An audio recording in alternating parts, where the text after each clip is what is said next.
Bueno, ¿cómo andan?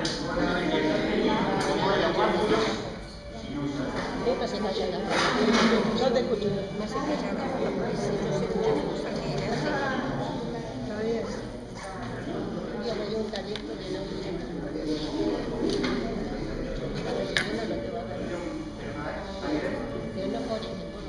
¿Cómo andan? ¿Bien?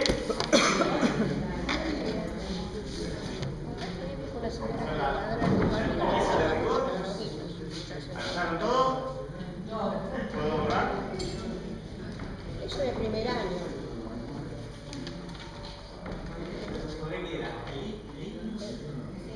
Tienen que aprender mucho. De esta manera anoto como si no supiera nada.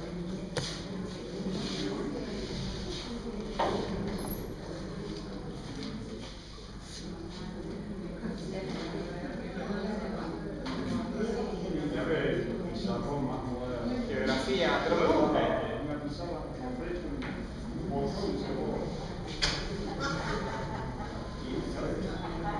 Dentro de poco. Dentro de poco. Igual se extrañaba el pizarrón.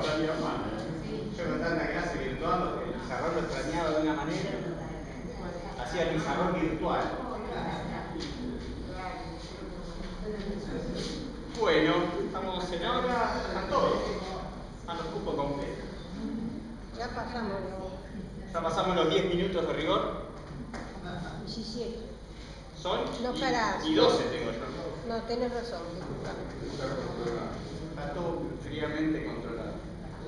Bueno, ¿llegó el mail a los que no les había llegado o sigue habiendo? ¿Sigue habiendo o llegó? Ah, tenía que saberlo. ¿A alguien no le llegó nunca nada?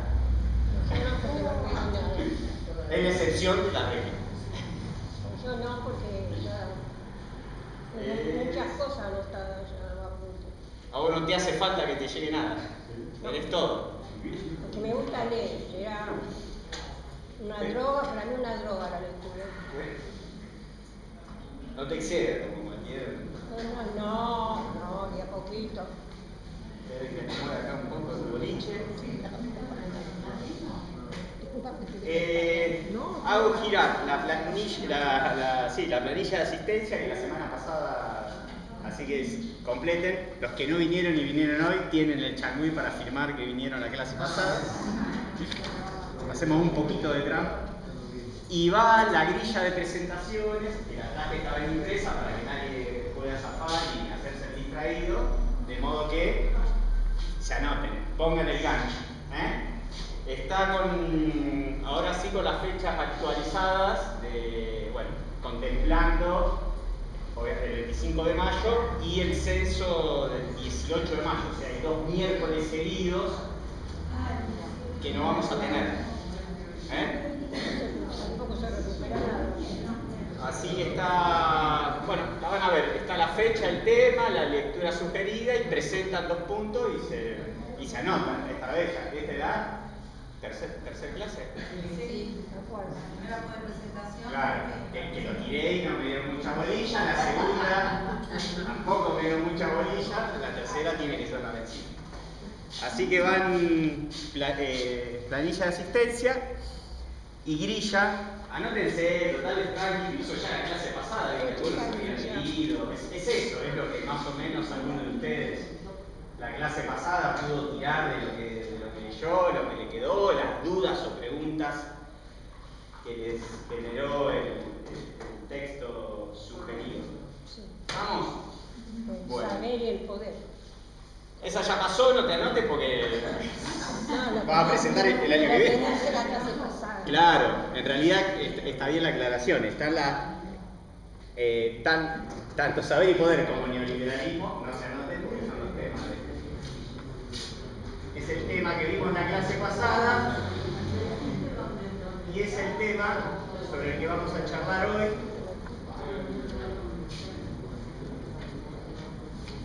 ¿Lo tenían presente? ¿Lo tienen presente el tema?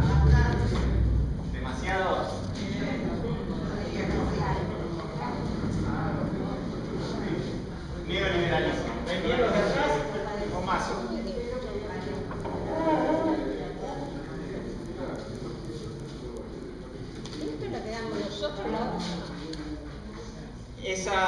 todas las clases, las 12 clases, sí, 12, son 10 clases de presentaciones, una clase de introducción y la última donde vamos a hacer como un cierre colectivo, un balance. Adelante, bienvenida. Sí, ya no hay ninguna. Libre. Me dijo la chica que en aquella aula, la de la puerta abierta, ahí se puede sacar silla.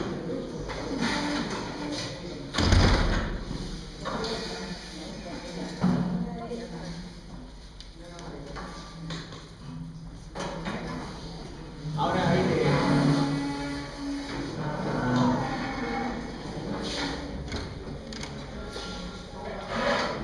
Te hago una pregunta. Muchísimas gracias. Te hago una pregunta. Yo me comuniqué con vos por Messenger los otros días. Me mandaste los mails, Viviana Cerveto. Ajá. ¿Hace falta que me anote en otra instancia? O No, ya está, ¿El mail te llegó? Sí, ya Listo. está. O sea, ya estás en el listado. Si querés, en la planilla de asistencia, si no estás, anotate. Sí, ya me anoté. Ya con eso está. Sí, también quedó yo. Bueno, arrancamos. Ahora sí. Estamos todos acomodados y listos, cada uno en su lugar. Bueno, ahí había una lectura sugerida. Este texto, Max Fisher, Realismo capitalista, no hay alternativa, es ¿no? Bajo signo de pregunta, el subtítulo. ¿Alguien pudo cliquearlo, leer? Ahí, bien, ahí. Bien. ¿Te quedaste? Ya, no importa. Bueno, los que pudieron ahí cliquear o leerlo. No, yo el texto, la verdad que me resultó duro y algunas cosas muy similares porque recordar con toda la época del mes, me hizo acordar a lo que vivíamos laboralmente. Y después me asombró la vida de él, de Max Fisher. ¿Leíste algo sobre la biografía? Sí. No, bueno, contá, porque eso no está en el texto. Bueno, eso no está, que él se suicida a los 48 años, entonces me quedé me impactó muchísimo eso.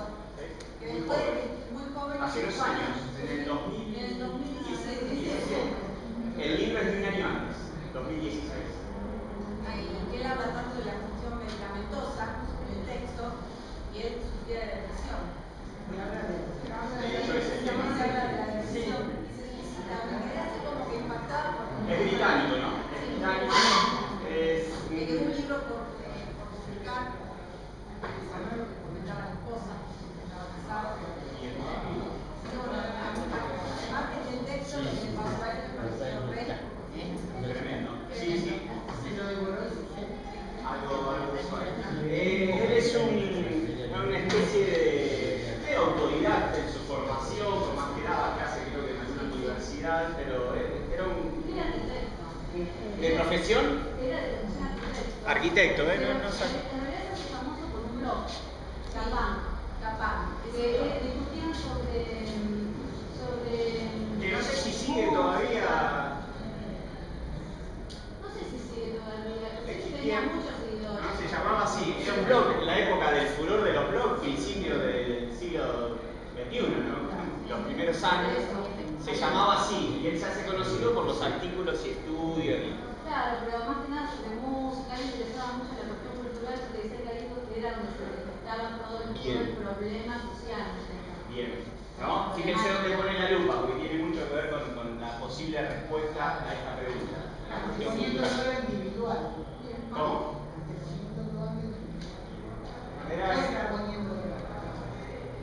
Sobre todo eso, ¿no? Lo que decía la compañera, él trabajaba mucho en la cuestión de la cultura musical británica, la cultura popular, el cine, la literatura, ¿no? Por ahí. Claro, sí, y la filosofía también, porque él decía que ahí era donde estaba todo el malestar, donde uno vuelca todo en el arte, donde uno vuelca todo el malestar cultural, Bien. o sea. Bien, buenísimo. ¿No? Como perspectiva, tiene bastante que ver con lo que charlamos en la clase pasada, ¿no? Por algo esta clase sigue a la anterior, porque van a ver que hay como varios hilos conductores en esta pregunta. ¿Qué más de lo que leyeron? Él me interesó cuando habla de Doña así. Y un poco el placer, el consumo, hacerse gota rápidamente y vuelve a saciar el deseo sufrido y sufrido, a veces es otra alimentación. Y no produce eterno. Por eso el malestar, sobre todo en los jóvenes, no es felicidad, no hay satisfacción. Y la idea de privatización del estrés, que es la selección, es el capítulo, no es largo el libro y además los que leyeron es recontra llevadero. ¿Vieron? Es envolvente. Es una escritura muy distinta. Me parece una definición. Es una escritura muy distinta a la de Foucault. Digo, los que leyeron Foucault y a otras que van a leer que son también un poco más pesaditas, pero... Una pregunta. Sí. Como diferencia, digamos, fue la época de un estado de bienestar, un estado en el que había relaciones laborales reconocidas. La época fordista la llamaban, ¿no? La época del capitalismo industrial, básicamente, ¿no? La fecha el neo, por lo clásico, ¿no? Es el pasaje entre lo que él llama pasaje del fordismo al postfordismo, es el pasaje del capitalismo industrial al capitalismo financiero. Situemos como fecha media arbitraria, pero después vamos a charlar y algo tiene que ver, mediados de los años 70, ¿no? Chicos y chicas, ¿70 o década del 80 cuando Reagan? yo tiro mediados de los 70 como fecha arbitraria, pero se puede pensar si los 80, si los 90. Después vamos a hacer un poquito de historia de cuándo se puede pensar ese pasaje entre lo que Fisher dice del fordismo al postfordismo, más en clave de lectura económica o de modelo de acumulación, pero en términos más generales. ¿Cómo andas? Bienvenido. Ah, uy, te tocó. ¿Qué pasó? Perdí. Hay un audio, se terminaron. Ahora le vamos a tener que dar algún tipo de premio. Encima me trajo un regalito, todo. ¿Me acordé de mí? No se sienta más, ¿eh? Hola.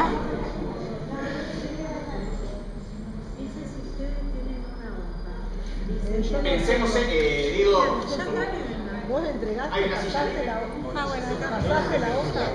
Muy amable. Por las dudas, capaz que vuelve, no sabemos.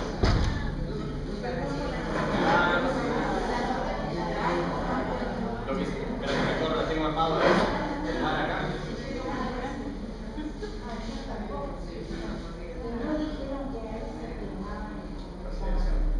Que habíamos quedado, bueno, la cuestión de la época, ¿no? En principio propongo como hipótesis pensar mediados de los años 70 como momento en que se empieza a reestructurar el capitalismo y es posible pensar ese pasaje del fordismo al postfordismo, si queremos del capitalismo industrial al capitalismo financiero, si queremos del estado de bienestar al estado neoliberal, digo, para son como distintas dimensiones de la misma realidad que se empieza a producir, insisto, a mediados de los 70, pero después vamos a ver que tiene varias etapas, no es que se da de golpe y porrazo en ese periodo, pero sin duda ese periodo tiene muchísimo que ver con lo que va a empezar a pasar en los años y en las décadas posteriores. Pero después volvemos hacia eso. Sigamos en torno a algunas tesis o ideas o algunas otras ideas que están en el texto. Charlemos sobre el texto y después nos metemos a partir de lo que surge el texto en empezar a construir una respuesta a esto. Sí. Sí, introduce el concepto con anterioridad de la autovigilancia. Bien. La autovigilancia, diferenciando Foucault que analiza otra época. Incluso él dice que esto es posterior al postfordismo, sería una nueva época. Y bueno, lo peligroso que es eso tiene que ver también con las neurosis y las depresiones que se instalan en el sistema. Yo he leído a Perry Anderson que decía también sobre británico, ¿no? Sí, también, sobre el neoliberalismo. Lecciones sobre el neoliberalismo. Triunfante, digamos, en la mayoría de las sociedades, no generó ciudadanía más igualitaria, no generó mejora en la economía, no generó progreso, sino el mayor logro que tuvo es insertar la idea de que no hay otra alternativa. Bien. Y ese creo que es un poco el peligro. Bien. ¿No? También enganchado con lo que vimos el otro día. Sin duda, ¿no? Perry Anderson lo nombró el compañero y está bueno, también es inglés, académico, interesantísimo, de la izquierda inglesa. Están viendo que hay tipos interesantes también, ¿no? Estamos hablando de autores ingleses, pero que tienen que no hay que dejar de leerlos y de considerarlos siempre desde nuestro lugar. Pero él tiene un texto clásico de los años 90 que se llama Lecciones sobre el neoliberalismo, que después se reescribió de otra manera, pero como que fue uno de los primeros textos relevantes, críticos del neoliberalismo, que creo que viene a principios de los 90, se llamó de distintas maneras, pero hace un balance, una historización del neoliberalismo en Occidente y hace como una consideración de ciertos aprendizajes también que desde el campo, llamémoslo democrático, emancipador, popular, nacional, latinoamericanista, hay que tomar del recorrido que el propio neoliberalismo realizó desde ser una expresión marginal de las ideologías y de la política ya por los mediados de los años 30 del siglo XX hasta constituirse 40 años después en hegemónico en Occidente y a partir de los 90 en el mundo entero. Digo, esa es como la tesis de Perry Anderson. Sí, yo creo que esa es una frase de Margaret Thatcher, que no había solución que no sea el liberalismo. Toma de esa frase, toma parte de ahí. No, lo decía el compañero y lo retomó. Thatcher dice a mediados de los 70 no hay alternativa como afirmación. Fisher lo pone bajo signo de interrogación. Pero lo que es interesante es que esa afirmación de mediados de los 70, dice Fisher y dicen otros, en realidad se constituyó como un axioma de la filosofía y del pensamiento político de todo el espectro ideológico en Occidente, ¿no? La idea de que la única opción política, cultural, económica, era el neoliberalismo. Y sobre eso, sobre ese axioma que se instaló en nuestras sociedades, en el sentido común de buena parte de nuestras sociedades, se explica también la fortaleza y hegemonía hasta nuestros días del neoliberalismo. La idea de que no hay una alternativa, que el neoliberalismo es el único sistema económico, social y político posible. Fisher traza una diferencia, dice Thatcher a mediados de los 80 lo planteó que no había otra alternativa mejor. Fisher dice, en el siglo XXI, cuando escribe este libro en el 2017, pero se refiere a las últimas décadas, que ya no es que el neoliberalismo es la única, ¿no? la mejor alternativa. Es la única alternativa.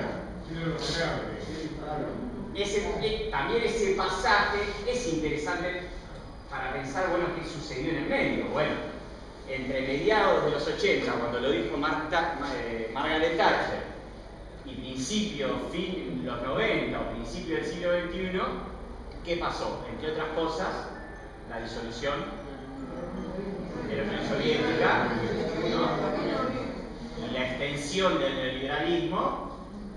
Una juventud que venía desde entonces no tenía problema de si tenía alternativa el neoliberalismo, tomaban sin pensar lo que era.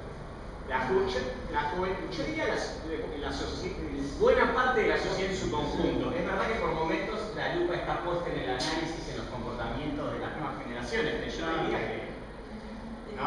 A mí me hizo acordar a un libro que leí de una psicoanalista brasilera, que ella plantea que hay que descolonizar el inconsciente.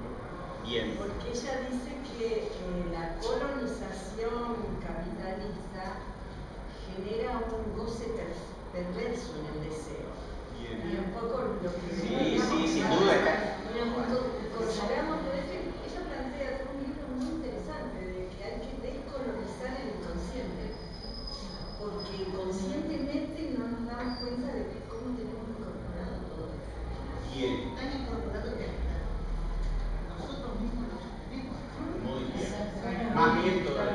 Deleuze y Guattari decían de que el inconsciente se forma en la transversalidad, en lo social, desde lo social, ¿no? Y forma todo esto que es la subjetividad humana. Buenísimo. Che, está muy bueno lo que están diciendo. Qué bueno. Va bastante por ahí. Además, Fischer no dice, están diciendo cosas que son más interesantes que las que dice el propio Fischer. Lo dispara, lo presenta, él dice algo en relación a lo último que estaban diciendo, que el neoliberalismo tuvo la capacidad de capturar el deseo de los trabajadores. Hay una oración que es lo que están diciendo, ¿no? Es decir, ¿no? Pone el acento, pone la lupa en la dimensión de lo sensible, del deseo, de las pulsiones, de los goces, de la subjetividad. Lo vimos en la clase pasada, lo charlamos algo en la primera y es interesante para pensar el neoliberalismo, ¿no? Hay toda una corriente de pensamiento que ha puesto la lupa en los últimos tiempos en esta dimensión del análisis de la realidad, ¿no? Cuando charlábamos en la clase pasada la cuestión del lenguaje, de las palabras, del discurso, está todo ahí. No sé si hay psicólogos por acá dando vuelta. Con razón. Clarísimo. Está clarísimo los aportes.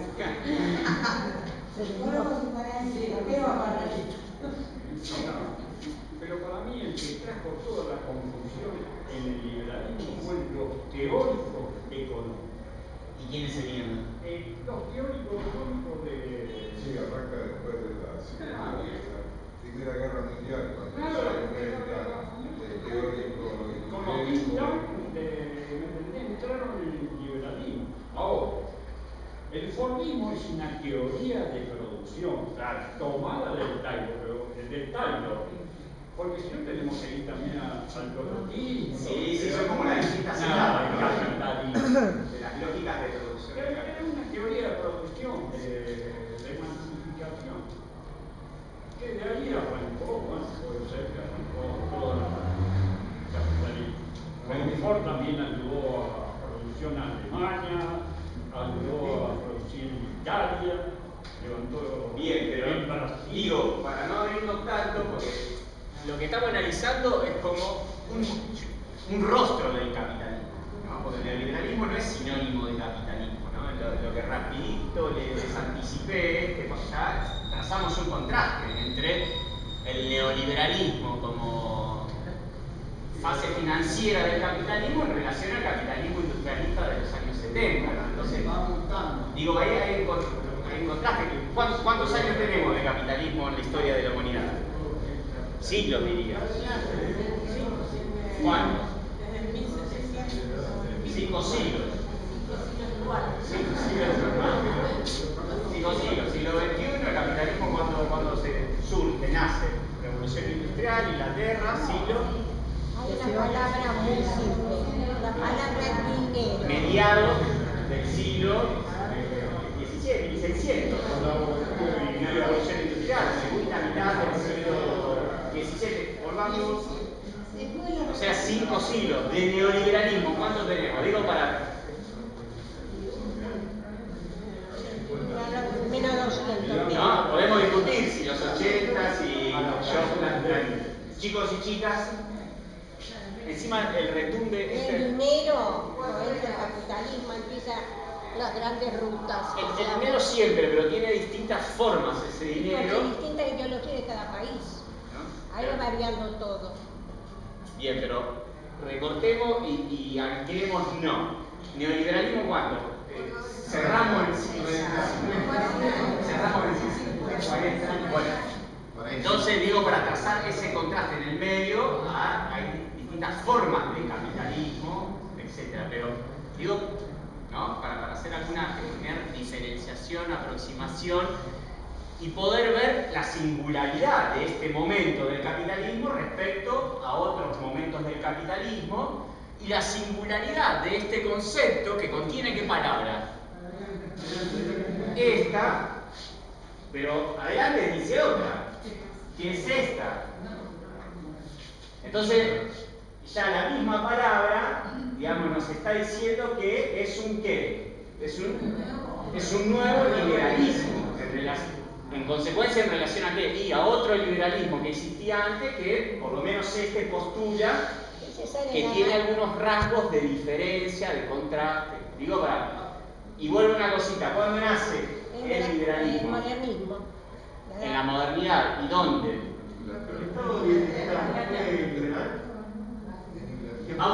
Respondamos la pregunta que hago, porque si no, no desordinamos. Vamos a eso, pero todo bienestar del siglo XX. ¿Cuándo surge el liberalismo? Dijeron en Inglaterra. ¿En qué época? Se la tiré hace un ratito. No, surge con la burguesía, con la inflación. No, siglo XVII, la famosa guerra civil de 50 años, 1640, 1689, ¿no? Cuando se produce la revolución gloriosa de 1689, que triunfa la burguesía frente a quién? Frente a la monarquía absoluta, y Inglaterra transita hacia la monarquía constitucional, producto de que la burguesía se impone al clero y a la aristocracia. En ese contexto es ahí donde nace el liberalismo político, siempre aclaro, ¿no? Una cosa es el liberalismo político, otra cosa es el liberalismo económico, no es exactamente lo mismo. Ahí aparece la primera carta como constitución, la Carta Magna. ¿Y quién es el teórico de este momento? ¿Quién es el gran teórico del liberalismo político? Que escribe justo en 1889. Locke. ¿Y quién es el gran teórico del liberalismo?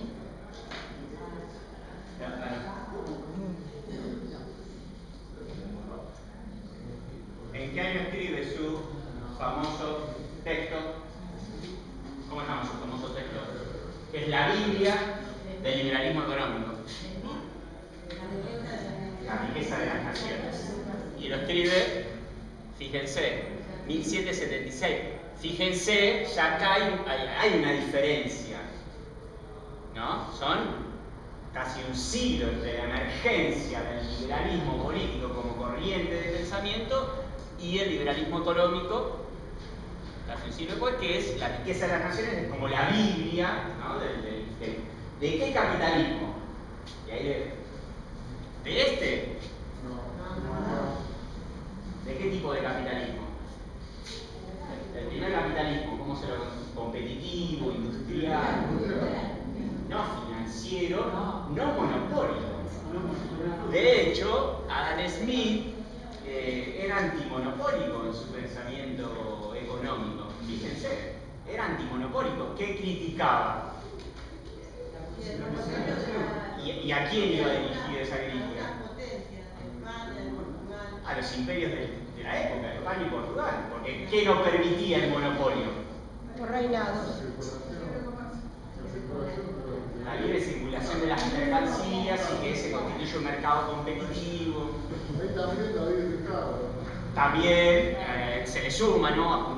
Suma esto, David Ricardo, pule, ¿no? Pule la... Es interesante porque el primer, dijimos que el liberalismo político era antimonárquico. Era la expresión de la burguesía contra las monarquías absolutas. Surge así, el sentido político, ¿no? Es de esa lucha. Y el liberalismo económico surge contra los monopolios que practicaban imperios como los de España, como los de Portugal, que son la expresión teórica o programática de los intereses de esa burguesía que había llegado al poder siglo antes, ¿no? Esta secuencia es interesante porque es decisiva, porque Inglaterra, de ser un país, ¿no?, medio minúsculo, marginal, termina siendo producto de estos acontecimientos y de estos aportes teóricos un siglo después. Fíjense, eso también hay que ser entendido. O sea, que digo, no para ser un imperio, sino para pensar las dinámicas, ¿no?, históricas de las relaciones de poder, en este caso a nivel mundial. Pero lo interesante, digo, de este segundo rasgo es que era antimonopólico y era crítico en consecuencia del colonialismo. Era anticolonialista. Usted dice, Adam Smith, anticolonialista, sí. Pero era toda filosofía económica, ¿no? Y política, eso tenía consecuencias políticas prácticas. Estos tipos fueron a lo Gramsci los intelectuales orgánicos del capitalismo británico. ¿No? Los tipos que no inventaron todo, pero que sistematizaron lo que estaba pasando, porque estos textos surgen, es interesante la relación entre autor, texto y contexto, lo charlamos creo que en la primera. Dijimos que Locke escribe sus textos 40, ya medio cuando se consumó la Revolución Gloriosa, después de 40 años de guerra civil, y que Adam Smith escribe esto cuando ya había sucedido la primera revolución industrial. Estos tipos leen un contexto, sistematizan y también trazan un horizonte estratégico de futuro que hay que seguir para proyectar y consolidar ese camino abierto, ¿no? Digo, sí, una cosa interesante que vos decís, eran intelectuales orgánicos del capitalismo liberal, industrial, ¿no? Industrial, liberal, industrial. Y que vos decís eran anticolonialistas. No nos debemos asombrar que los intelectuales de países centrales digan una cosa que en realidad sirve para ellos, porque después Inglaterra se convirtió en el mayor imperio colonial. Pero fíjate vos... En esa coyuntura, en ese contexto histórico. Claro, ellos eran en contra de otro tipo de colonialismo, no en contra del colonialismo en general, sino de un tipo que era el monopólico de España. Y en ese momento histórico, porque después este capitalismo hacia mediados de la segunda mitad del siglo XIX muta. Pero fíjate los franceses, no es el mismo que fíjate los franceses con la libertad, igualdad y fraternidad, era para ellos, porque en realidad los haitianos, la revolución haitiana los mataron a todos, digamos. Querían la libertad, pero para ellos, no para los... Pero entonces, ¿no? Insisto con esto, era antimonopólico y era anticolonialista. Que sea anticolonialista no significa que no haya sido neocolonialista. ¿Se entiende ese juego? ¿Por qué? Porque el colonialismo que implicaba para esta teoría, que era un gasto innecesario, era la ocupación directa por parte de Inglaterra en un determinado país, ¿no? Con un Estado, con un ejército, y eso implicaba un gasto enorme que iba a contramano de la teoría liberal, y el Estado tenía que gastarse lo mínimo indispensable. El neocolonialismo para ellos no tenía ese gasto extra y era más eficaz. Había que dominarle la economía, que la política defina su propio gobierno, mientras tanto y cuando estén alineados a los intereses de Gran Bretaña y a la división internacional del trabajo, se dediquen a exportar materias primas, a importar productos manufacturados. ¿Es la historia de qué país?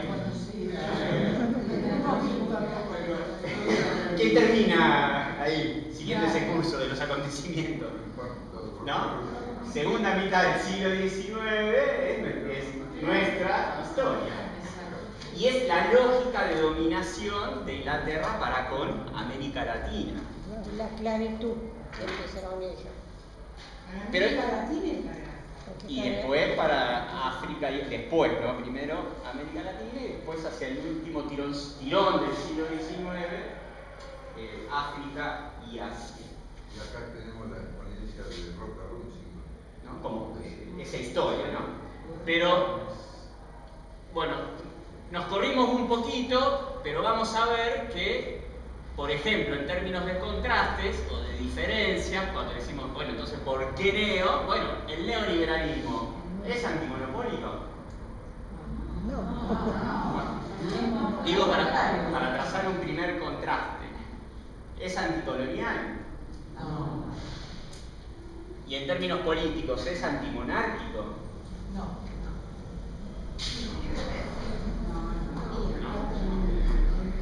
E incluso el liberalismo político, ¿qué concebía? ¿No? El liberalismo político tenía como una dimensión moral, tenía una idea de equilibrio social mínimo. No significa que haya sido igualitario, pero sí concebía que para que funcione el capitalismo competitivo y la libre circulación de las mercancías, y para que en el plano de lo político los derechos civiles puedan estar garantizados, debía haber un equilibrio social mínimo, insisto, mínimo, no significa igualdad. La idea del pacto, del contrato, ¿no? Todos los intelectuales, pensadores del liberalismo político se los llaman contractualistas. No debía haber un tipo de contrato social. Para que exista un contrato social debía haber como un equilibrio, insisto, social mínimo. Rousseau decía que nadie debía ser tan rico para poder comprar a otro y nadie debía ser tan pobre para dejarse vender. ¿Qué contiene eso? Una idea de equilibrio social mínimo. El neoliberalismo tiene una idea de equilibrio social mínimo. Digo ¿no? Estamos haciendo como una especie de historia del liberalismo en términos filosóficos, políticos, pero para marcar algunos contrastes que me parecen interesantes, ¿no? Para incluso también poder salir a discutir esto, ¿no? Muchas veces dicen, bueno, hay que volver a todos estos, y uno le dice, che, ¿leíste bien que dicen todos estos? Porque lo que estás proponiendo no era lo que proponían estos. Incluso cuando se cita Alberti, hay que volver a Alberti, dicen algunos liberales o libertarios, y uno lee a Alberti, lejos está de compartir lo que los actuales liberales o libertarios dicen. Después, si tenemos un ratito, vamos a charlar. En algunas cosas Alberti era, pero mucho más progresista que todos los liberales o libertarios de nuestra época. No solo en sus textos de juventud, que son los más políticos, incluso uno lee las bases, que es, ¿no? Está escrito en el liberalismo económico, pero sin embargo no deja de contener algo de lo que recién decíamos. Idea de equilibrio social mínimo, idea de que la economía no es un fin en sí mismo, sino que está al servicio de la felicidad del pueblo. Esa definición. La economía al servicio de la felicidad del pueblo. No parece liberal, parece. Era peronista. Parece no. Claro, pero todas esas ideas, cómo se van cambiando los conceptos, porque vos cuando hablabas de gran cambio, eres una persona que lo explica bien, Naomi Klein, cuando habla de cómo los nuevos experimentos neoliberales se aplicaron en América Latina con los golpes de Estado, empezando por... Sí, pero digo, lo que dijo Alberti, lo dijo Alberti, ¿no? Eso no cambió, digamos. Claro, pero... Después pasó bajo el puente, sí, sin duda, pero yo estoy diciendo, ¿no? Porque... ¿Cómo se va dando la batalla económica con la doctrina de Milton Friedman, Keynes, de cómo se llega a la década del 70, triunfa Keynes, cómo se puede aplicar y la única forma es por la fuerza? Sí, pero digo, ¿se entiende? Me parece que hay también un desafío muchas veces en releer ciertas cosas, ¿no? Y cómo discutir también en el terreno del adversario, como le podemos llamar a quienes citan, porque los que citan no dicen exactamente lo que ellos les están haciendo decir. También dije en la primera clase que los textos hay que pensarlo en función de la biografía del autor, en función del contexto, en función de lo que cada palabra significaba en esa época, que liberalismo no es lo mismo hoy que hace 4 siglos, que democracia y cada una de las palabras que vamos a ver, pero también en otra dimensión, que es el sintexto, ¿no? O sea, los usos de ese autor. Este es un ejemplo, el de Alberti, ¿no? O el de Locke, o el de David Ricardo. Los usos, las puestas de sentido de cada uno de los autores, por quienes se lo apropian en los determinados contextos históricos, que le imprimen un sentido. Claro, en ese sentido, tanto Locke, Smith, Ricardo o todos los que teorizaron, fue en el momento mismo del surgimiento. Ellos acompañaban de alguna manera esas ideas en ese desarrollo. Los neoliberales actuales ya tienen todo, ya saben, o sea, ya se sabe cuál es, pero ya pasó. Creo que eso también es una diferencia, porque el contexto de esta gente era el contexto de surgimiento del capitalismo industrial, o sea, acompañaban el proceso histórico. En cambio ahora es como que te lo quieren imponer, se impone, aparte está totalmente disociado hoy el liberalismo político con el económico. Por decir un ejemplo, se apropiaron de la palabra libertario, que los anarquistas orgullosamente, digamos, se decían libertario, y ellos se apropian de esa palabra también. Es como que no está totalmente disociado hoy el liberalismo político con el económico, según yo lo veo. por lo menos como para ir, ¿no?, acomodándonos un poco la conversación, es a priori trazar estas diferencias, ¿no? Por lo menos que tengamos la pregunta presente. Bueno, neoliberalismo, ¿es lo mismo que liberalismo? Y ahí ya vimos que no. ¿Liberalismo político es lo mismo que liberalismo económico? Pregunta también, no exactamente, ¿no? Tengamos... Sí. Hay, pero yo diría que no es exactamente lo mismo, ¿no? Esto es mío. O sea, la propiedad privada. Bien. Ahí hay una gran... ¿No? Ese es un principio que los constituye a ambos, ¿no? Y que, a ver, ese es un principio que los constituye a todos, ¿no? Uno puede decir, bueno, el neoliberalismo en relación a la propiedad privada, y sí. El libertarismo, y sí. ¿No? Ese es un principio que lo constituye, un punto común, ¿no? Ahí, cortamos. Si dijimos que, ahora para avanzar y para hacer un poquito de historia, pero no mucha, para volver al texto y pensar más el presente. Dijimos que el liberalismo surge como reacción a las monarquías. El neoliberalismo surge como reacción a qué?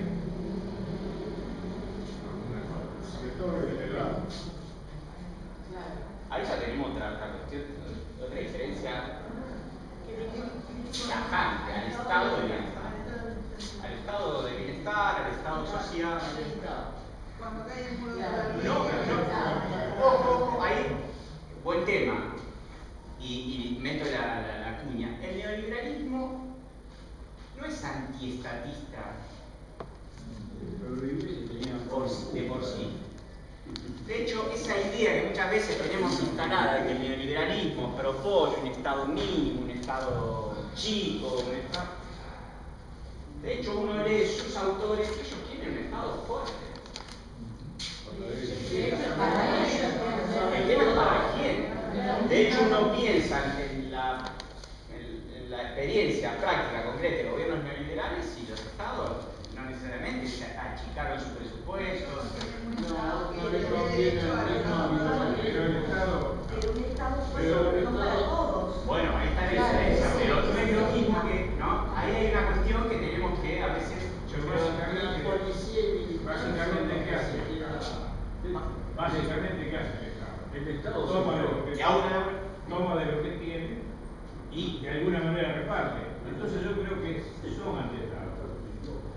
Ojo, digo, ellos consideran, ellos tienen un diagnóstico, de hecho uno los lee, que el Estado en sí mismo no es el problema. Es más, el Estado es necesario porque ya esta época del capitalismo, entre comillas, perfecto, ideal del libre mercado, saben que no existe. Es necesario el Estado para garantizar las transacciones económicas y que funcione el mercado. Es necesario el Estado, ¿no? Un Estado activo para garantizar que el mercado funcione. El problema no es el Estado, el problema es la política en el Estado, el problema es la ideología en el Estado, el problema es el pueblo en el Estado. Ellos quieren un Estado de tipo administrativo. ¿Qué concepto conocemos que pulula, que ha pululado? La idea de gerencia. Ellos tienen una idea economicista del funcionamiento del Estado, gerencial del Estado, la idea de gestión, ¿no? Pero consideran que el Estado es imprescindible, diría yo. Ellos consideran que el Estado es imprescindible, es necesario. De hecho, uno piensa cómo fueron posibles los ciclos neoliberales en nuestro país o en la humanidad, y el rol del Estado fue imprescindible. ¿Qué hubo que pasar? Pensemos en nuestro país. ¿Qué tuvimos que pasar para que se pueda aplicar de manera plena una política neoliberal en los años 90? ¿Qué tuvo que pasar? El terrorismo de Estado. Sin esa acción del Estado, fíjense lo importante que es, no hubiese sido posible los años 90 en Argentina. Y la secuencia de golpes de golpes de Estado.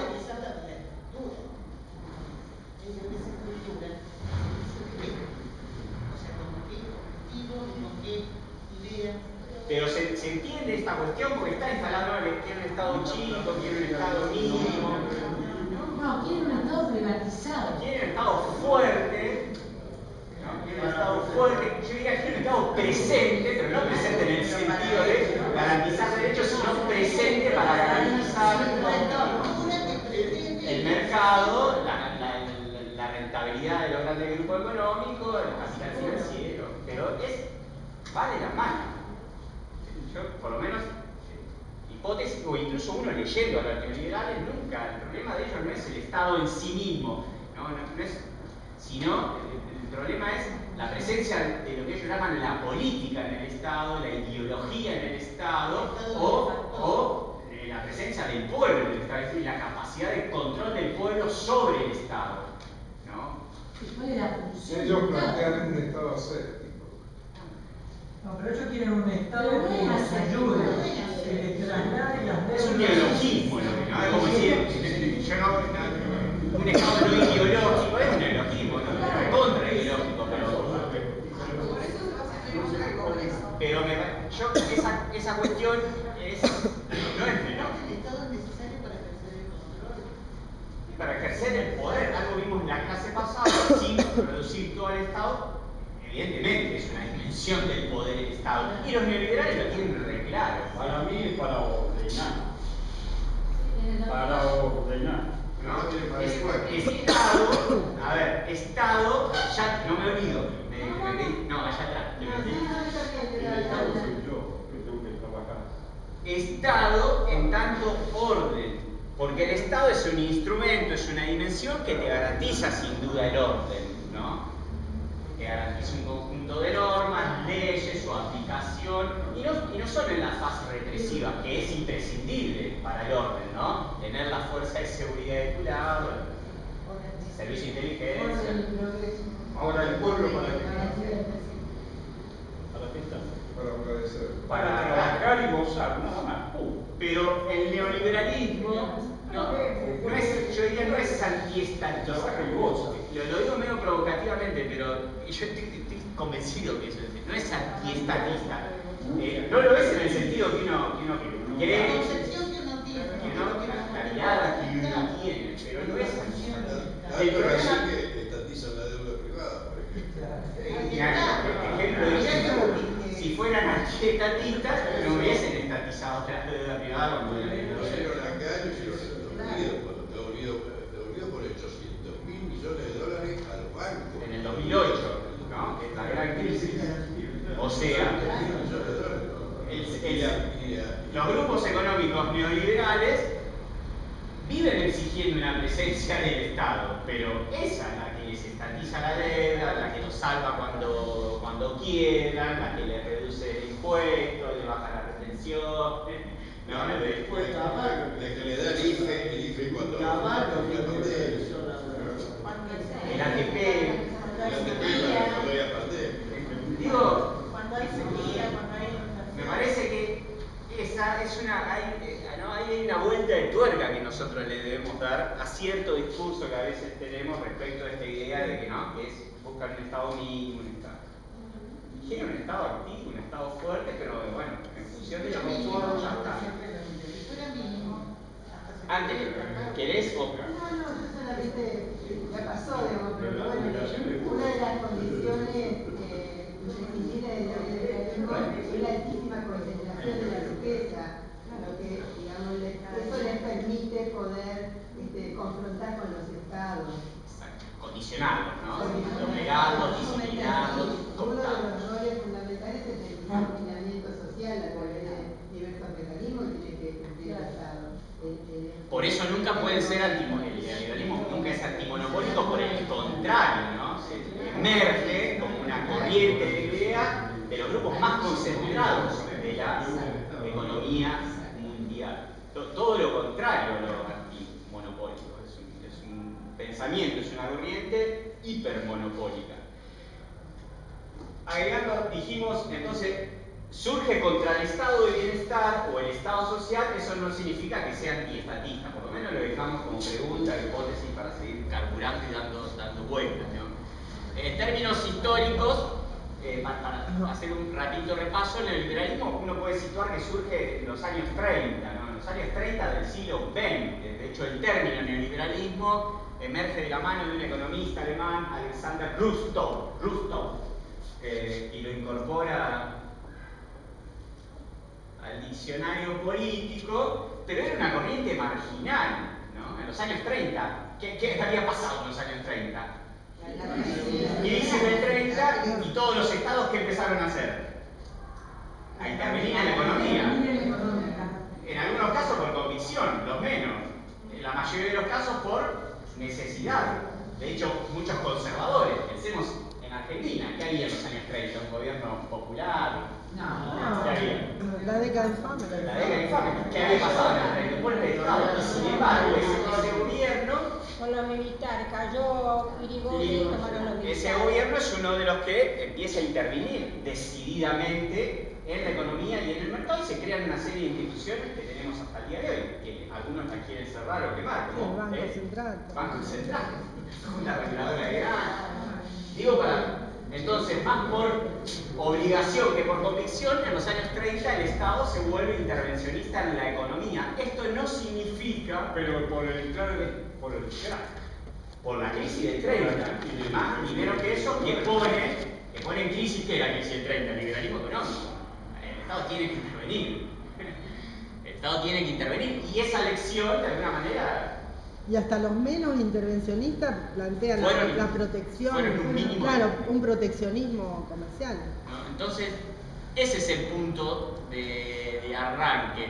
Y ahí emerge esta corriente rechazando eso. No, el Estado no tiene que intervenir en el mercado, en la economía, no hay que crear esta serie de instrumentos. Imagínense que a mediados del 30 esto no le daba orilla a nadie, porque marchaban a contramano de lo que estaba pasando en el mundo entero y en particular en Occidente, porque era la única forma de salvar al capitalismo. La presencia de un Estado regulando algunos aspectos de la economía. Empieza a tomar un poco más de fuerza después de la Segunda Guerra Mundial, cuando el Estado ya no solo interviene en la economía en clave conservadora, en clave autoritaria, en clave reaccionaria, como había sido en el 30, el 40, sino que después de la salida de la Segunda Guerra Mundial, ¿qué es lo que se consolida y se institucionaliza? El Estado de bienestar. Porque que un Estado intervenga en la economía, como vimos, no significa que sea redistributivo, social o de bienestar o amplíe derechos. Eso empieza a pasar con la salida de la Segunda Guerra Mundial, donde prácticamente en todo Occidente se institucionalizan los estados de bienestar y se institucionalizan lo que se llaman las constituciones sociales, ¿no? Que son las constituciones que amplían derechos, ¿no? Que incorporan el sufragio universal, que puedan votar las mujeres, que reconocen los derechos de los trabajadores, que reconocen las más radicales la condición nacional y inalienable de los recursos naturales. Eso pasó en casi todo Occidente. En nuestro país, ¿qué constitución? Y la del 49 fue esa. La del 49 se inscribe en el marco del constitucionalismo social. La guerra dio vuelta a todo. La producción, el trabajo de las mujeres dentro de la fábrica.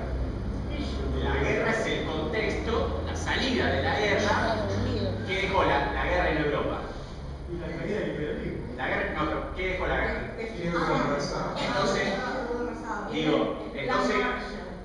Pero dejó un montón de cosas. No, dijo destruidas las economías y las sociedades europeas. Entonces, la respuesta que iba a venir del mercado a eso. ¿Qué iban a hacer? Pensemos en la pandemia. Pero esas analogías es interesante hacerlas. En la pandemia, ¿qué puso en crisis la pandemia? La idea es que el mercado resuelve las cosas, porque tuvieron que estar los estados investigando, ¿no? Creando y garantizando la existencia de una vacuna. O sea, es interesante lo que producen crisis de distintas naturalezas. Eso no significa que después el desenlace sea lineal y que eso quede fortalecido, como moviendo, porque muchas veces la realidad te puede mostrar eso, pero hay otras cuestiones en el medio que hacen que el discurso que sigue en pie, firme, vivito y coreando, sea precisamente el contrario. Así somos los seres. Claro, Sebastián, pero no se puede dejar de pensar. Entonces, ¿sirve la destrucción? No, nunca sirve la No, destrucción. para después construir. Es como una primavera. La deconstrucción, como una sí, primavera. sí. La guerra sirve, sí. No se puede dejar de pensar, después de la Segunda Guerra Mundial, No hablaste de la la intervención de los estados se da a contracara de lo que fue el avance del socialismo en Europa, porque toda la intervención de Estados Unidos sobre Europa se da para frenar el avance de Rusia. La guerra Con el civil de famoso Plan España. Marshall, el famoso... Hay varias dimensiones. Una es la secuela objetiva de la guerra, la otra es el fantasma de la Unión Soviética. Claro. Pero Yo vos no lo pienso hablas- de esta manera. ¿Por qué se da la asistencia, ¿no es cierto?, de Estados Unidos a Europa occidental? Para frenar el avance. Pero esa es una dimensión, pero hay otra dimensión. ¿Quiénes habían protagonizado la lucha contra el nazismo y el fascismo? Que llegan en los propios países de Europa, que son los que ganan las elecciones en los años posteriores a la finalización de la Segunda Guerra Mundial. Los laborismos, la socialdemocracia, los liberalismos sociales. Hay una serie emergen un conjunto de gobiernos progresistas, laboristas. De hecho, en Inglaterra gana las elecciones el Partido Laborista, que genuinamente, digamos, no es solo, sería conspiración norteamericana para frenar a los rusos, hay algo de eso en la ayuda, pero también llegan al gobierno sectores políticos que habían resistido al nazismo y que son los que empujan e institucionalizan las constituciones sociales, que son novedosísimas y que efectivamente amplían derechos y que abren lo que llama la edad de oro del capitalismo, ¿no? Que es entre 1945 y 1973, para poner más o menos una fecha, un momento donde el capitalismo funciona bastante bien. Europa fue un mercado para Estados Unidos, que era el único que había quedado con su industria. Entonces, se consolida el estado de bienestar y se amplían un conjunto de derechos. Son los años de qué? De prácticamente plena ocupación, pobreza bajísima, ampliación de derechos, redistribución equitativa de la riqueza. El famoso 50-50 no es solo en Argentina, ¿no? Funcionaba en buena parte de Europa. Estados con políticas de protección social, para historizar un poco. Bueno, sobre eso, digamos, empieza a constituirse una contracorriente que es el neoliberalismo, y hay un texto emblemático, ¿no? Así como les decía que esta es la Biblia del capitalismo industrial. El neoliberalismo tiene su Biblia, su texto fundador. ¿A manos de quién? Lo tienen al autor. Von Hayek, Friedrich von Hayek. Este es se lo suele considerar como el autor intelectual del neoliberalismo. Austríaco, que escribió un libro, von Hayek, Y. Friedrich von Hayek. Este es un Y, H-A-Y-E-K. Escribió un libro, un texto, en el 44 que se llama Camino a la servidumbre, la ruta a la servidumbre, Camino hacia la servidumbre, depende de cómo se traduce, que es considerado como la Biblia del neoliberalismo, y que plantea las tesis, ¿no?, fundamentales, ¿no? En ese texto está qué es la servidumbre a la que se camina, la modernidad en curso a mediados del siglo XX, y donde pone en la bolsa a todo, ¿no? Pone a la socialdemocracia, al laborismo, al comunismo, al nazismo, porque son formas de ¿qué? Formas de avasallar las libertades individuales y de intervenir en el mercado, ¿no? Eso ¿no? Ese texto se levanta contra los modelos intervencionistas de Estado en la economía, sean soviéticos, sean nazis o sean capitalistas de bienestar, contra todos, ¿no? Los mete todo en el mismo paquete y dice no, eso pone en peligro la libertad, a los individuos, el funcionamiento del mercado. Es básicamente, de hecho es ¿no?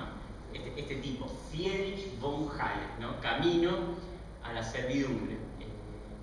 El discípulo de él fue Milton. Es otro momento, Milton Friedman. ¿No? Esta es la famosa escuela de Austria o Viena, que es la primera escuela neoliberal. Hay 4 escuelas neoliberales, se las nombro muy rápido.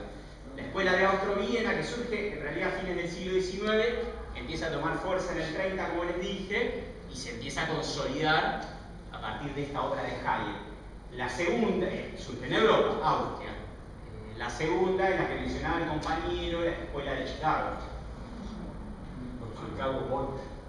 Los famosos Chicago Boys, que nace muy inspirado por esta escuela, su autor intelectual es Milton Friedman, y empieza a tomar fuerza en los años 50 y 60, que va a tener una decidida influencia en los golpes militares de América Latina, ¿no? Inaugura la corriente al interior del neoliberalismo que se llama monetarismo, ¿no? La idea del déficit cero, de que hay que quitar el gasto público, cuestiones que a lo nos suena, ¿no? Pero que tuvo notable influencia en Chile y en la dictadura argentina. El discípulo de este es alguien que conocemos. ¿Quién fue el primer neoliberal argentino? Que arrancó solito allá, plantando bandera.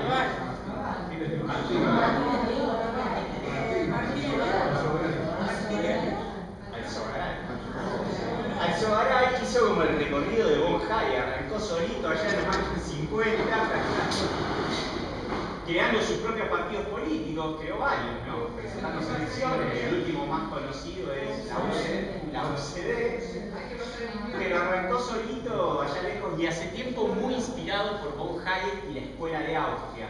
Los otros que mencionaban, Martínez de Oz, Cavallo, Roque Fernández, ¿se acuerdan? Ministro de Economía también de Menem, están más influenciados por Jorge Alemán, también ministro de la última dictadura de Economía, por la segunda escuela que es la de los Chicago. Los Chicago Boys, de hecho Roque Fernández se graduó ahí en la Universidad de Chicago. Es lo que se llama, disculpen que lo frene, pero para yo poder cerrar ideas y poder tirarles alguna información, es lo que en Córdoba tuvo fuertísima influencia. El neoliberalismo cordobés es como un hijo directo de... No entremos en esa disputa entre rosarinos y cordobés, ¿no? Creando la Fundación Mediterránea, SEMA, todo un conjunto, Luciano Benjamín Menéndez, el titular del tercer cuerpo del ejército, todos ellos, Angelós, todos estaban muy atrás. Fíjense cómo atraviesan transversalmente militares, políticos de distintos lados. La escuela, particularmente la escuela de Chicago y la ideología monetarista y la influencia de Milton Friedman. Después hay una tercera escuela, que es la escuela de Virginia, que es más en los 90 y que repara más en lo institucional, que es lo que le decía. Ahí dicen, el Estado no es el problema, el tema es el Estado. ¿Qué tipo de Estado tenemos? El Estado es necesario, es necesaria la institucionalidad para garantizar un orden, y es la escuela post-consenso de Washington dentro del pensamiento neoliberal, ¿no? Y tiene una fuerte influencia sobre el segundo gobierno de Menem y sobre todo sobre la alianza, este institucionalismo neoliberal. Y la cuarta es el libertarismo. Digo, para trazar las 4 escuelas. Se crea el Fondo Monetario. ¿Cómo? En la anterior es la que se crea el Fondo Monetario Internacional. El Fondo Monetario nace tras En 44 la finalización de la Segunda Guerra Mundial. En 44. Se alejó ya hace tiempo. Tenemos vieron que a su vez al interior de esto también pero es interesante poder pasarlas en limpio, por lo menos tener un registro general para ver que al interior de este campo hay, ¿no?, también ciertas tensiones o miradas distintas o expresan distintos momentos históricos del neoliberalismo en los últimos 50 años, como bien dijimos. Se va modificando según las necesidades. Según las necesidades y también según las lógicas de reposición o disputas internas. No es que este es un mundo homogéneo, por más que es un círculo selecto, o los distintos momentos propios del capitalismo neoliberal, que no es el mismo desde mediados de la década del 70 hasta la actualidad. No es exactamente lo mismo, ¿no? Han pasado cosas. La tecnología. Entre ellos, sin duda, el impacto de los desarrollos tecnológicos. La tecnología cambió todo. Sin duda, el impacto de los desarrollos tecnológicos la globalización y también, esto no se da en el vacío, también las reacciones de las sociedades y de los pueblos, ¿no? ¿Me parece? Sí, no, pero también las disputas, no es que estamos diciendo, bueno, hace 5 décadas que es dominante o es hegemónico. Eso no significa que haya sido de manera absoluta. La clase pasada dijimos, ningún poder es absoluto por más fuerte que parezca, ningún poder es homogéneo y eterno por más sólido que lo veamos. Y en el medio, en estas 5 décadas han pasado cosas, digamos. Y la resistencia que tienen la generación del método. Yo ahí tengo una tesis, una especie de hipótesis que suelo pensar tres grandes ciclos del neoliberalismo, en particular en nuestro país, pero es posible en el mundo, antecedidos por grandes acontecimientos también internacionales. Es decir, el primer ciclo neoliberal en nuestro país, que se da con la dictadura militar y en Sudamérica, pero que en Europa arranca con la llegada de Thatcher en el 79, fíjense la simultaneidad, no es casualidad, 79 Thatcher, Reagan, 80, Helmut Kohl en Alemania 2 años después. Está precedida de un acontecimiento internacional que algo mencionamos en alguna otra clase, que es la crisis del petróleo, lo que eso significa para las potencias capitalistas centrales y la emergencia de una institución que es fundamental, que es la famosa Comisión Trilateral, que la impulsa Rockefeller, que reúne a los grandes capitalistas del mundo, de Norteamérica, de Europa y de Asia, y que convoca intelectuales con que 73, en todo casualidad, se conforma la Comisión Trilateral en el 73 cuando pasa la crisis del petróleo en el 73. Que abandonan el patrón oro, que liberan lo que había regulado el estado de bienestar, ¿no? Y esta usina ideológica que es la Comisión Trilateral, que insisto, la fundan los grandes empresarios del mundo, lo que diseñan es la reestructuración capitalista a nivel mundial, que va a arrancar a partir de los golpes militares, Thatcher, Reagan, y que va a continuar y se va a expandir aún más tras la caída del bloque soviético. Es decir, el primer ciclo estuvo precedido por ese acontecimiento internacional. El segundo ciclo, por supuesto, a los más ricos. El segundo ciclo, no tenían Kuwait en ese momento. Los famosos puertos petrodólares, pero digo la crisis del petróleo. El segundo ciclo, que es en los 90, nos pintamos en Latinoamérica bajo un solo color ideológico político, fue el neoliberalismo. No hace falta nombrar a los presidentes. ¿Por qué acontecimiento internacional está precedido? La caída de Berlín, ¿no? Sin ese acontecimiento, no como acontecimiento internacional, no digo que sea la única causa, pero no hubiese sido posible la hondura, la profundidad, la radicalidad del modo en que se llevaron adelante las políticas neoliberales en Latinoamérica y en Argentina en particular. Obviamente había en Argentina otros elementos. Dijimos, había pasado el golpe y estaba el efecto disciplinador de la higienismo que había dejado Alfonsín. El tercer ciclo neoliberal, ¿cuándo arranca?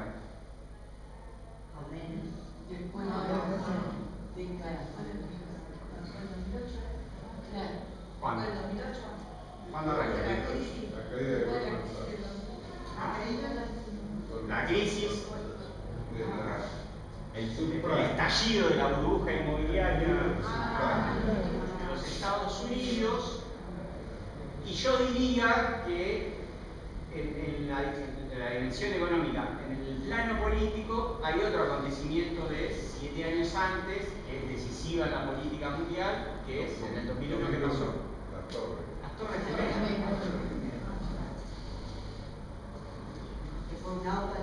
La vuelta de tuerca más autoritaria, más reaccionaria del neoliberalismo del siglo XXI, incluso a diferencia del neoliberalismo en los 90, tiene que ver con este acontecimiento de las Torres Gemelas.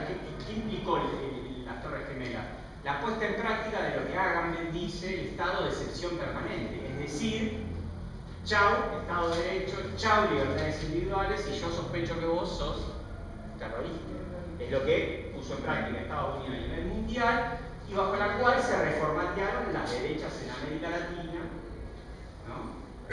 Como modelo político de dominación. Entonces, yo creo que la novedad del neoliberalismo del siglo XXI es que ya no solo es antidemocrático como lo fue siempre, digamos, más allá que lo digan abiertamente o no, sino que también es antiliberal.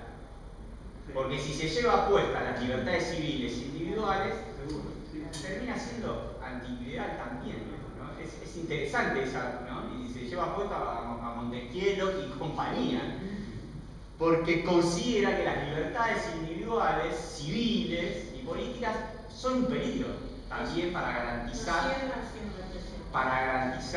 ese orden. En un contexto, insisto, dijimos, crisis económica 2008, crisis internacional 2001, pero algo más. ¿Qué pasó en 2001 en Argentina? ¿Pero qué provocó el localismo? Un estallido social con pocos precedentes en nuestra historia argentina. Pero eso pasaba solo en Argentina, los estallidos sociales contra el neoliberalismo. Durante ese año 99, 2000, 2001 hubo estallidos sociales en distintos países latinoamericanos, e incluso el famoso movimiento antiglobalización, ¿se acuerdan? En Europa y en los Estados Unidos. Entonces había una pérdida de legitimidad, de apoyo social, que también, ¿no?, empujó al neoliberalismo a entender que había que endurecerse porque el apoyo se perdía, entonces debía reforzar ese rostro más autoritario, más violento, más represivo. Pero ya venía con el marzo francés en 1918. Pero pasó en el medio, estuvimos hablando de pasaron muchas cosas. Pero entonces, ¿no? Yo suelo pensar como 3 grandes momentos. Ahora bien, ¿dónde inscribir al libertarismo? Está bueno, porque nosotros hablamos como de 3 grandes momentos. El libertarismo, yo creo que es un nuevo momento dentro del liberalismo. Los famosos libertarios. No los libertarios. Es una ideología. Y que tiene sus cinas ideológicas. Hay 2 grandes. Son de los Estados Unidos en los años 80, el libertarismo. Digo, cuando empiezan a regularizar todo lo que es el mercado financiero. Sí, pero sobre todo, fíjense lo interesante en esto de que no todos, a ver, queremos simplificar, decimos sí, son todos neoliberales, pero no son todos exactamente igual. De hecho, vemos a los libertarios corriendo por derecha, a otros neoliberales diciendo, bueno, vos no sos en realidad neoliberal o liberal, sino que sos un socialdemócrata o un zurdo disfrazado. Si en mi ley le diga a integrantes del PRO que son de izquierda disfrazados, pero porque son más radicales uno que otro. Entonces hay matices. Pero está bueno reparar esos matices. ¿Cuáles son esos matices? Esta corriente surge a los 80 en los Estados Unidos, no casualidad, que tiene 2 grandes inspiraciones intelectuales. Esta es de todo, pero hay una escritora liberal. Ayn Rand. ¿no? Es una novelista.